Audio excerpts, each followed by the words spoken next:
कभी सोचा है कि आपका सबसे बड़ा खतरा वो नहीं जो खुलेआम आपसे दुश्मनी रखता है, बल्कि वो है जो आपके ठीक बगल में खड़ा मुस्कुरा रहा है। ये तो बहुत गहरी बात है। बिल्कुल। और मैकियावेली का एक बड़ा मशहूर कहना है कि जो किसी और को ताकतवर बनाता है वो असल में खुद को बर्बाद कर रहा होता है। और आज हम शायद इसी उलझी हुई दुनिया में उतरने वाले हैं। हाँ, आज हम इसी पर गहराई से बात करेंगे। आज हम मिलकर ये समझने की कोशिश करेंगे कि मैकियावेली की नज़रों से नकली दोस्तों और सहकर्मियों को कैसे पहचाने और उनसे निपटे कैसे। मतलब ये पता लगाना है कि वफादारी दिल का रिश्ता है या दिमाग का सौदा। चलिए शुरू करते हैं। तो फिर शुरू करते हैं। मैकियावेली वफादारी को उस तरह से क्यों नहीं देखते थे जैसा हम सब देखते हैं। उनका ये कहना कि लोग एहसान फरामोश होते हैं, कभी भी पलट जाते हैं, झूठ बोलते हैं और धोखा देते हैं, ये सुनने में आज भी बहुत कठोर लगता है। देखिए, मैकियावेली के लिए ये कठोरता नहीं बल्कि हकीकत थी। वो दुनिया को आदर्शों की नजर से नहीं देखते थे, वो उसे वैसे ही देखते थे जैसी वो है। और जैसी है वो वैसी ही है। बिल्कुल। उनका मानना था कि लोग आपके साथ इसलिए नहीं होते कि वो आप पर यकीन करते हैं, बल्कि इसलिए कि उन्हें आपसे कोई फायदा हो रहा होता है। मतलब एक तरह का लेन देन। हाँ, एक सौदा। जिस दिन वो फायदा खत्म, उस दिन वफादारी भी खत्म। ये कोई जज्बाती रिश्ता नहीं है। इसका एक क्लासिक उदाहरण है सेजारे बोर्जिया। अच्छा, जिसे मैकियावेली एक आदर्श शासक मानते थे। हाँ, बोर्जिया ने रोमाग्ना नाम के एक इलाके को शांत करने के लिए अपने एक बेहद क्रूर कमांडर रेमीरो डियोर्को को भेजा। डियोर्को ने अपना काम बड़ी बेरहमी से किया और इलाके में शांति तो आ गई, लेकिन लोग उससे नफरत करने लगे। तो काम तो हो गया। काम हो गया, लेकिन अब डियोर्को एक बोझ बन गया था। तो बोर्जिया ने क्या किया? उसने डियोर्को को गिरफ्तार करवाया, उसे सरेआम मरवा दिया और उसका कटा हुआ सिर शहर के चौक पर रखवा दिया। एक मिनट, ये तो बहुत ज्यादा क्रूर लगता है, अपने ही कमांडर को मरवा देना। क्या मैकियावेली वाकई इस तरह की बेरहमी को सही ठहरा रहे थे या इसमें कोई और गहरा सबक है? उनके लिए ये क्रूरता से ज्यादा प्रैक्टिकलिटी थी। सबक ये था कि बोर्जिया भावनाओं में नहीं बहा। उसने जनता का गुस्सा शांत करने और अपनी सत्ता को मजबूत करने के लिए एक टूल का इस्तेमाल किया, और जब टूल का काम खत्म हो गया तो इसने उसे हटा गया। एकदम। ये एक ठंडा सोचा समझा राजनीतिक दांव था। मैकियावेली के लिए बोर्जिया ने साफ संदेश दिया था, वफादारी सिर्फ एक जरूरत है, ताकत ही असली सच है। ये सुनते ही मेरे दिमाग में आज का कॉर्पोरेट वर्ल्ड आ रहा है। ऑफिस में जब कोई आपके प्रमोशन पे बधाई देता है तो आप कैसे जानेंगे कि कौन सच में खुश है और कौन अंदर ही अंदर जल रहा है? सही। तो मैकियावेली की रणनीति शायद यही है कि ये मत पूछो मुझे कौन पसंद करता है, बल्कि ये पूछो किसे मेरी जरूरत है, और उससे भी जरूरी मेरे गिरने से फायदा किसका होगा। और यहीं पर वो साइकोलॉजी का एक बहुत दिलचस्प पहलू सामने आता है। जो लोग धोखा देते हैं वो अक्सर खुद को धोखेबाज नहीं मानते। मतलब वो खुद को यकीन दिला लेते हैं कि जो उन्होंने किया वो सही था। बिल्कुल। इसी को वो क्या कहते हैं? कॉग्निटिव डिसोनेंस कहते हैं। वो बहाने बनाते हैं, जैसे मेरे पास कोई और चारा नहीं था, या ये तो मुझे खुद को बचाने के लिए करना ही पड़ा। और ये दलीलें आपको तब तक सुनाई नहीं देंगी जब तक धोखा हो नहीं जाता। हाँ, तब तक तो वो आपके सबसे बड़े वफादार बने रहेंगे। ये तो बड़ी खतरनाक बात है। अगर धोखा देने वाला खुद को ही सही मान रहा है तो फिर कोई उन्हें पहचानेगा कैसे? क्या इसके कुछ लक्षण होते हैं जिन पर नजर रखी जा सके? हाँ, स्रोत में 4 बड़े साफ संकेत बताए गए हैं। पहला है हद से ज्यादा चापलूसी। अच्छा। वो इंसान जो आपकी हर छोटी बड़ी बात पर तारीफों के पुल बांधे, खासकर सबके सामने। मैकियावेली का मानना था कि चापलूसी एक धुएं का पर्दा है जिसके पीछे असल इरादे छिपे होते हैं।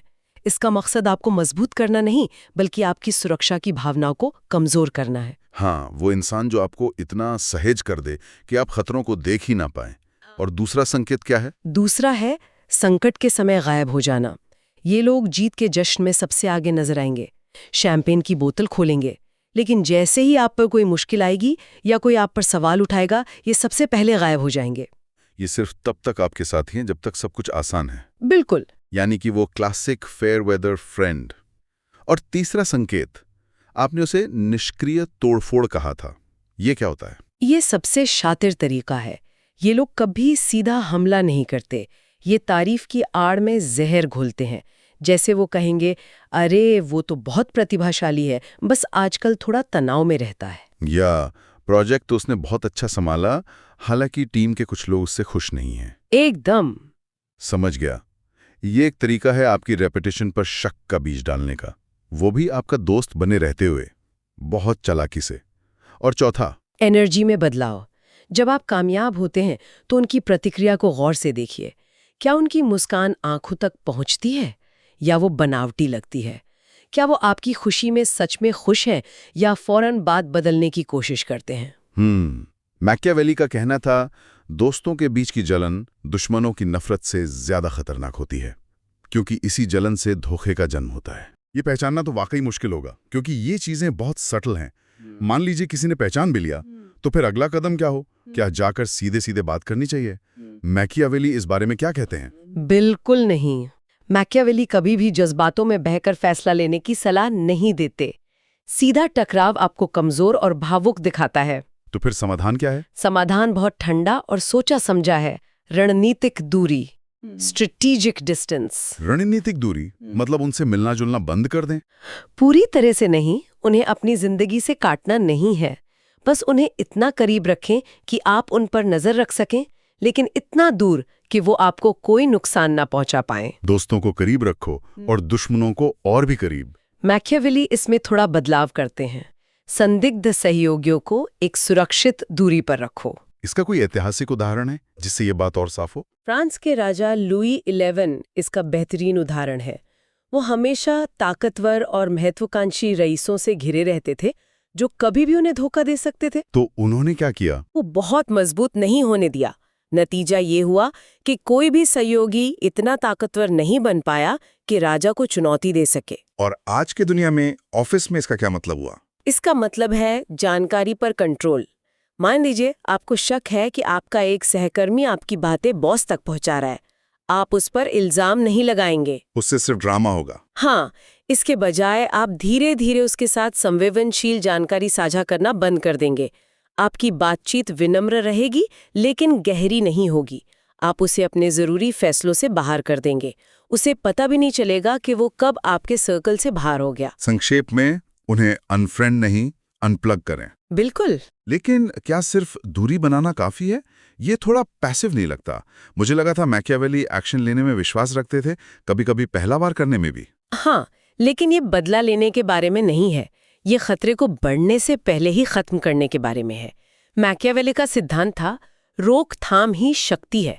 उनका मानना था कि छोटे छोटे धोखों को नजरअंदाज करने से बड़े धोखे को दावत मिलती है। तो पहला वार एक जज्बाती प्रतिक्रिया नहीं है? नहीं, वो एक सोची समझी सामरिक चाल है।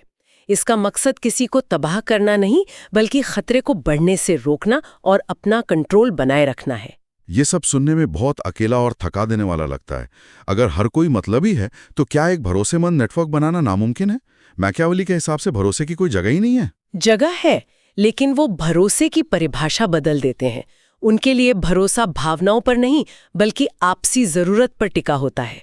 अच्छा। आप उस पर भरोसा करें जिसे आपकी सफलता की उतनी ही जरूरत है जितनी आपको।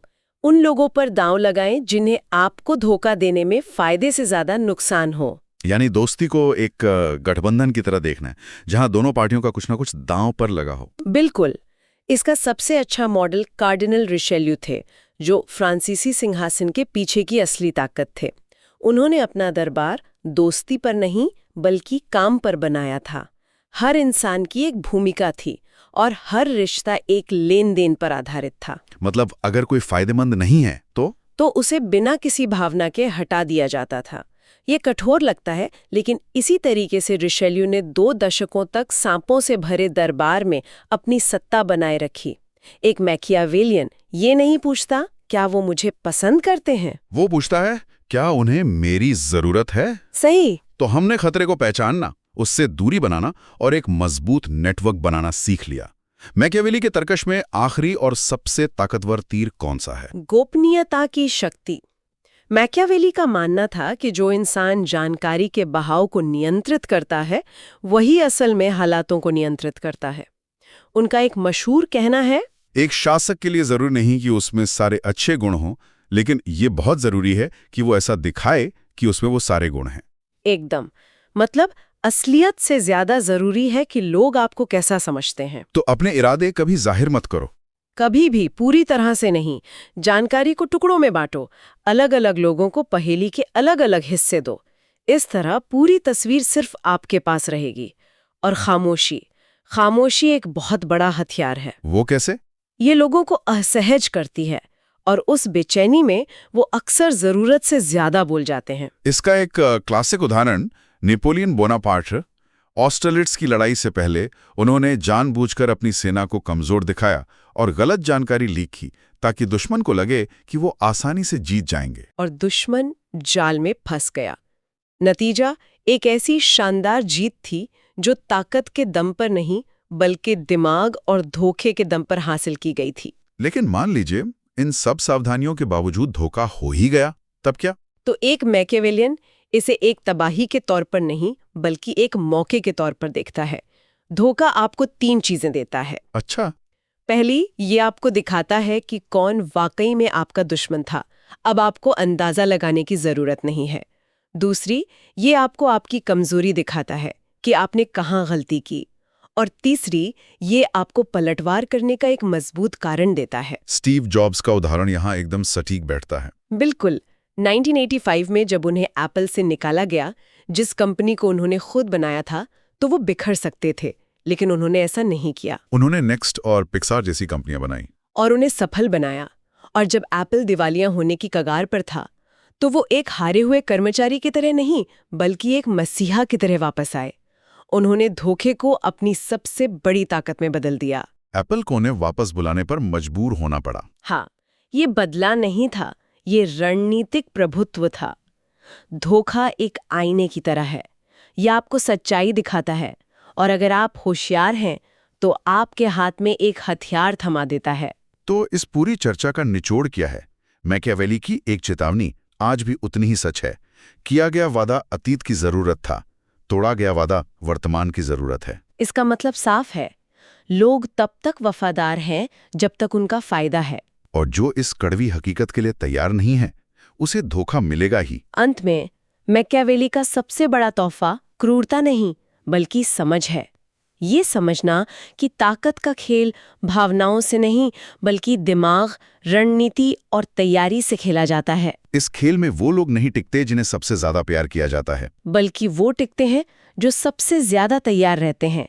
वो दिखावा करने वालों से एक कदम आगे रहते हैं, खामोशी से अपनी चालें चलते हैं और जब वार करते हैं तो पूरी सटीकता से करते हैं। और हमारे श्रोता के लिए एक आखिरी सवाल छोड़ जाते हैं। इस चर्चा के बाद अपने करीबी लोगों में किसी ऐसे रिश्ते के बारे में सोचिए जो सिर्फ जज्बाती लगाव पर बना है, ना कि किसी आपसी फायदे या जरूरत पर। मैकियावेली की नज़र से देखें तो क्या वो रिश्ता आपकी ताकत है